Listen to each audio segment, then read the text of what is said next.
Good morning students. देखिए आज हम चैप्टर पढ़ेंगे लेसन 15।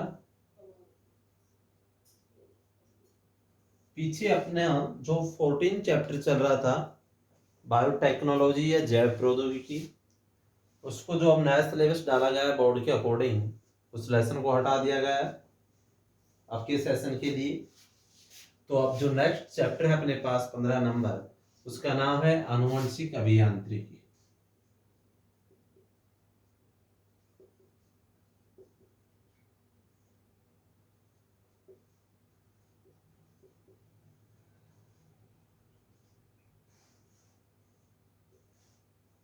आनुवंशिक अभियांत्रिकी, देखिए हम बात करेंगे आनुवंशिक अभियांत्रिकी अर्थात जो एक पीढ़ी से दूसरी पीढ़ी में आनुवंशिक लक्षण के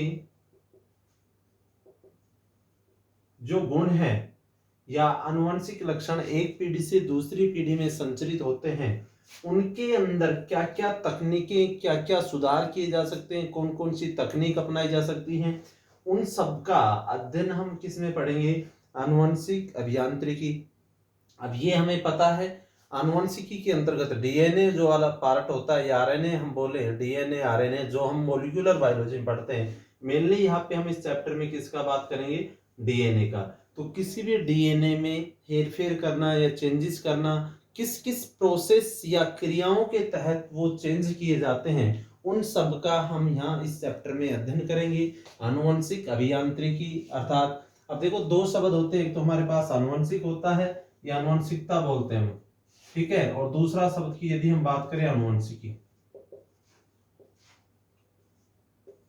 एक तो आनुवंशिकता और दूसरा हमारे पास क्या है? आनुवंशिकी। जेनेटिक्स और हेरेडिटी, ये जेनेटिक्स और ये होती है हेरेडिटी। सबसे पहले तो आप लोग इनमें अंतर समझे, आनुवंशिकता और आनुवंशिकी में क्या अंतर होता है इन शब्दों के अंदर। आनुवंशिकता जीवों का एक लक्षण या फीचर होता है जिसमें आनुवंशिक लक्षण एक पीढ़ी से दूसरी पीढ़ी में संचरण या स्थानांतरित होते हैं, तो उसको हम क्या बोलेंगे? आनुवंशिकता। क्लियर? आनुवंशिकता क्या होगा? आनुवंशिक लक्षणों का एक पीढ़ी से दूसरी पीढ़ी में संचरण या जनक से संतति में जो संचरण होता है वो तो क्या कहलाएगा? आनुवंशिकता। बट ये जो आनुवंशिकी है ये एक ब्रांच या शाखा है। क्या होती है? ब्रांच या शाखा। बायोलॉजी के अंदर जो जूलॉजी वाला पार्ट होता है, या हम बोले आनुवंशिकी एक शाखा होती है जीव विज्ञान के अंतर्गत, जिसमें आनुवंशिकता एवं उससे उत्पन्न विभिन्नताओं का अध्ययन किया जाता है। आनुवंशिकता का और इससे उत्पन्न जो वेरिएशन होती हैं उनका जो स्टडी करते हैं हम लोग, वो किस में करेंगे? आनुवंशिकी में। दोनों शब्द क्लियर हो गए। आनुवंशिकता, आनुवंशिक लक्षणों का एक पीढ़ी से दूसरी पीढ़ी में संचरण, जबकि आनुवंशिकी एक शाखा होती है जिसमें आनुवंशिकता और उससे उत्पन्न जो विभिन्नताएं हैं उनका अध्ययन किस शाखा में किया जाता है? आनुवंशिकी में किया जाता है। तो पहले आनुवंशिकता और आनुवंशिकी शब्द हमारा क्लियर हो गया। इस चैप्टर में हम आनुवंशिकी अभियांत्रिकी अर्थात जो डीएनए वाला पार्ट होता है उसमें कौन कौन सी तकनीक या तकनीकें अपना करके उसमें क्या क्या सुधार कर सकते हैं, वो सारा इस चैप्टर के अंदर हम स्टडी करेंगे। देखिए जो हमारे पास प्रोकैरियोट और यूकैरियोट जीव होते हैं उनमें एक समान आनुवंशिक कूट पाया जाता है,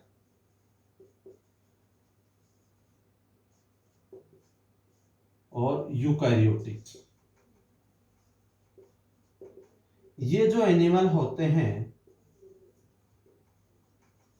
इनके अंदर एक समान कूट पाया जाता है, ठीक है। अब यहां पर यदि हम बात करें एक समान कूट, और कूट कौन सा होगा हमारे पास? आनुवंशिक कूट। तो हम कह सकते हैं प्रोकैरियोट यूकैरियोट्स जो जंतु होते हैं उनमें एक समान आनुवंशिक कूट पाया जाता है। प्रोकैरियोट जीव में भी और यूकैरियोट जीव में, दोनों में क्या होगा? इक्वल होगा। क्या? आनुवंशिक कूट। अब आनुवंशिक कूट क्या होते हैं? ये लास्ट ईयर क्लास में हमने पढ़ा होगा। जैसे आनुवंशिक जो कोड होते हैं उनको कूट या संकेत की भाषा में 4⁻³ या बोले 4×4×4 लगभग 64, जिसमें से 20 एमिनो एसिड्स जो हमारे पास लगभग अलग अलग एमिनो एसिड का निर्माण कर रहे थे, कूट या संदेश जो थे। अब यहाँ पर यदि देखें तो आनुवंशिक कूट हैं, ये कोई निश्चित सूचनाओं को, अर्थात एक कूट में एक निश्चित सूचना हो सकती है, या ये जो आनुवंशिक पदार्थ हैं ये किसी निश्चित क्रिया को संपन्न करते हैं। तो सबसे पहले जो प्रोकैरियोट और यूकैरियोट जीव हैं उन सभी जंतुओं में एक समान आनुवंशिक कूट पाए जाते हैं। यदि हम बात करें इसके बाद तो 1970 में, लगभग 1970 में डॉक्टर हरगोविंद खुराना ने, किसने? Doctor Hargovind Khurana,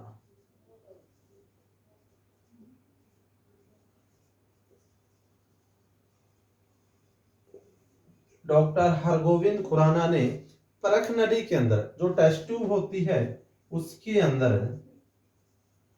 gene synthesis या जीन संश्लेषण की क्रिया, जीन संश्लेषण की जो मैकेनिज्म है उसको किसमें संपन्न किया? टेस्ट ट्यूब या परख नली के अंदर। तो उसके बाद में जैव प्रौद्योगिकी को एक स्ट्रॉन्ग बेस या ठोस आधार प्रदान हुआ। तो हम कह सकते हैं 1970 में डॉक्टर हरगोविंद खुराना ने परख नली के अंदर जीन संश्लेषण निर्माण करके आनुवंशिक अभियांत्रिकी को एक मजबूत या स्ट्रॉन्ग बेस या आधार प्रदान किया। अब देखो हम कहते हैं इसे डीएनए क्लोनिंग या आनुवंशिकी अभियांत्रिकी के नाम से जाना जाता है। इसमें जो मैकेनिज्म या इस क्रिया को क्या बोल रहे हैं हम? डीएनए क्लोनिंग या आनुवंशिक अभियांत्रिकी। तो मेनली इस चैप्टर में क्या आ गया हमारे पास? DNA cloning. अब जो डीएनए क्लोनिंग कहें चाहे आनुवंशिक अभियांत्रिकी, इस प्रक्रिया को ही हमें इस पूरे चैप्टर में हमें समझना है। अब इसके अंदर देखते हैं हमारे पास सबसे पहले हम कौन सा टॉपिक पढ़ेंगे? पुनर्योगज डीएनए या रिकॉम्बिनेंट डीएनए।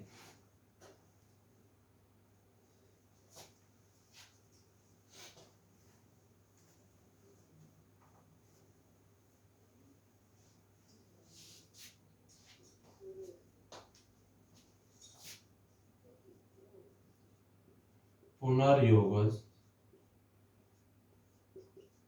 डीएनए या रिकॉम्बिनेंट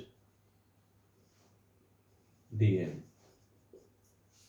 अब पुनर्योगज या रिकॉम्बिनेंट डीएनए क्या होता है भाई? एक तो मूल डीएनए बोले हम और एक बाह्य डीएनए। मूल डीएनए जीव के अंदर जो पहले से विद्यमान या उपस्थित है उसको हम क्या बोलेंगे? मूल डीएनए। अब बाह्य डीएनए क्या होगा? उस मूल डीएनए में या उस जीव के डीएनए के साथ किसी अन्य डीएनए को जोड़ना, और जोड़ने के पश्चात जो परिवर्तित डीएनए प्राप्त होता है उसको ही हम क्या बोलेंगे? रिकॉम्बिनेंट या पुनर्योजी डीएनए। मूल डीएनए में किसको जोड़ दिया जाए? बाह्य डीएनए को। तो इससे उत्परिवर्तित जो डीएनए है वो प्राप्त होता है हमें, और इस उत्परिवर्तित डीएनए को ही हम क्या बोलेंगे? रिकॉम्बिनेंट डीएनए या पुनर्योजी डीएनए। ठीक है भाई, पुनर्योगज या पुनर्योजी डीएनए। तो पुनर्योजी डीएनए की परिभाषा क्या हो जाएगी? मूल डीएनए के अंदर बाह्य डीएनए को जोड़ने के पश्चात जो डीएनए बनता है उस डीएनए को ही पुनर्योजी या रिकॉम्बिनेंट डीएनए कहते हैं। अब देखो पुनर्योजी डीएनए तैयार हो गया, तो पुनर्योजी डीएनए प्रौद्योगिकी क्या होगी? डीएनए प्रौद्योगिकी, इसकी यदि हम बात करें तो जो रिकॉम्बिनेंट डीएनए है हमारे पास पुनर्योजी डीएनए टेक्नोलॉजी में, इसके अंदर किसी भी जो डीन है, किसी भी डीएनए, किसी भी डीएनए के अंदर हेर फेर करना ही, या चेंजेस हम जो बोल सकते हैं,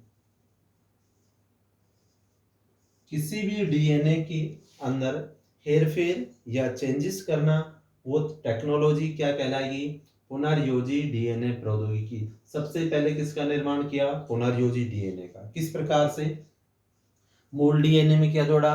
बाह्य डीएनए। और मूल डीएनए में बाह्य डीएनए जोड़ने के पश्चात जो उत्परिवर्तित या चेंजेस डीएनए हमारे को रिसीव होता है, प्राप्त होता है, उसको हम क्या बोल रहे हैं?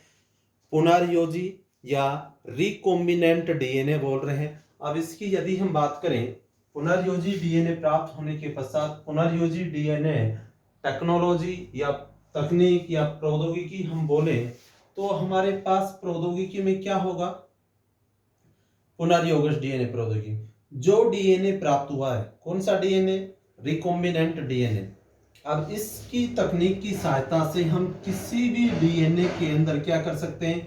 चेंजेस या हेरफेर की जो क्रिया कर सकते हैं, अर्थात डीएनए के अंदर परिवर्तित करना, या तो डीएनए को वहां से हटाना, कुछ भाग को, उसकी जगह दूसरा लगाना, या अन्य डीएनए के साथ किसी और डीएनए को जोड़ना।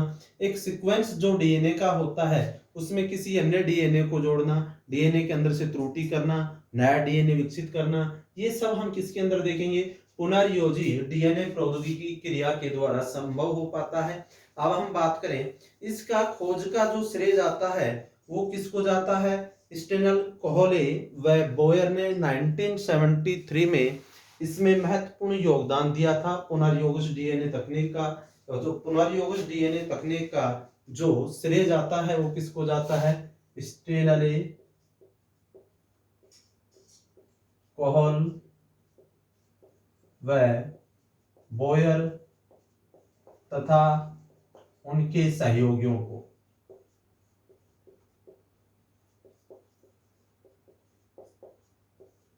इनको जो रिकॉम्बिनेंट डीएनए होता है या पुनर्योजी जो हमारे पास डीएनए था उसको हम बोल सकते हैं पुनर्योजी तकनीक, अर्थात उस डीएनए का निर्माण पुनर्योजी तकनीक के तहत हुआ है।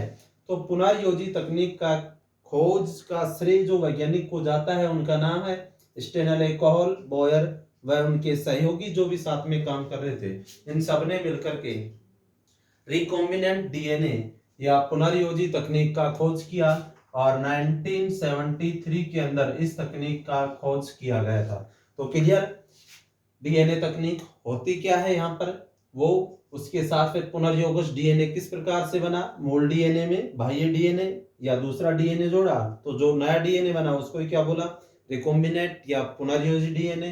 पुनर्योजी डीएनए से किसी भी डीएनए में हम इस तकनीक के द्वारा क्या कर सकते हैं? हेरफेर या चेंजेस कर सकते हैं। अब जीन अभियांत्रिकी की यदि हम सामान्य विधि की बात करें, अर्थात जो जीन अभियांत्रिकी की सामान्य विधि होती है, किस प्रकार से नॉर्मल वे में ये विधि कार्य करती है, इसकी यदि हम बात करते हैं तो इसमें सबसे पहले की जाती है वांछित जीन की पहचान व पृथक्करण। वांछित का मतलब लिया जाता है उचित या सही से, उस जीन की पहचान की जाती है। पहचान करने के पश्चात उसको पृथक्करण अर्थात अलग किया जाता है। तो सबसे पहले इस विधि में क्या आएगा? वांछित जीन की पहचान एवं पृथक्करण।